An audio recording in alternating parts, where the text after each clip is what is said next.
ఏపీలో ఎర్రచందనం స్మగ్లర్లు రెచ్చిపోయారు. తమ వాహనాన్ని అడ్డుకోవడానికి ప్రయత్నించిన కానిస్టేబుల్ను స్మగ్లింగ్ ముఠా పొట్టన పెట్టుకుంది.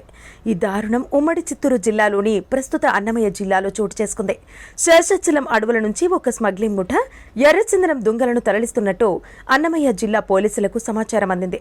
దీంతో టాస్క్ ఫోర్స్ పోలీసులు సుండుపల్లి సమీపంలోని గొల్లపల్లి చెరువు వద్ద వాహనాల తనిఖీ చేపట్టారు. ఇదే సమయంలో అటువైపుగా వేగంగా దూసుకొస్తున్న కారును కానిస్టేబుల్ గణేష్ ఆపేందుకు ప్రయత్నించగా ఆ కారులో ఎర్రచందనం దుంగలు ఉండటంతో పట్టుబడతామని గ్రహించిన స్మగ్లర్లు బరి తెగించారు.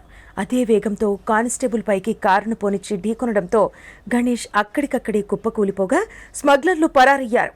తీవ్రంగా గాయపడ్డ కానిస్టేబుల్ను పీలేరు ఆసుపత్రికి తరలిస్తుండగా మార్గ మధ్యలో అతడు ప్రాణాలు కోల్పోయాడు.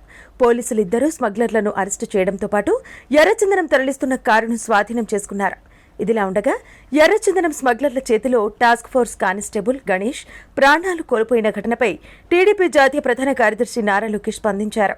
అన్నమయ్య జిల్లా కేవీపల్లి మండలంలో కూంబింగ్ నిర్వహిస్తున్న టాస్క్ ఫోర్స్ పోలీసులపై మెరుపుదాడులకు పాల్పడి కానిస్టేబుల్ గణేష్ను చంపేయటం రాష్ట్రంలో వైసీపీ ఎర్రచందనం మాఫియా దారుణాలకు పరాకాష్ట అని ధ్వజమెత్తారు.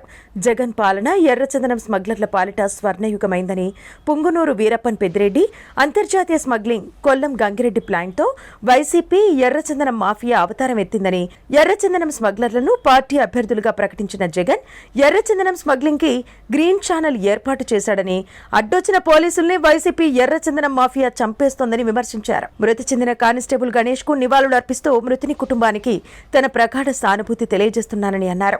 గణేష్ కుటుంబాన్ని ప్రభుత్వం తక్షణమే ఆదుకోవాలని, గణేష్ ప్రాణాలు పలిగొన్న ఎర్రచందనం మాఫియాను కఠినంగా శిక్షించాలంటూ నారా లోకేష్ డిమాండ్ చేశారు.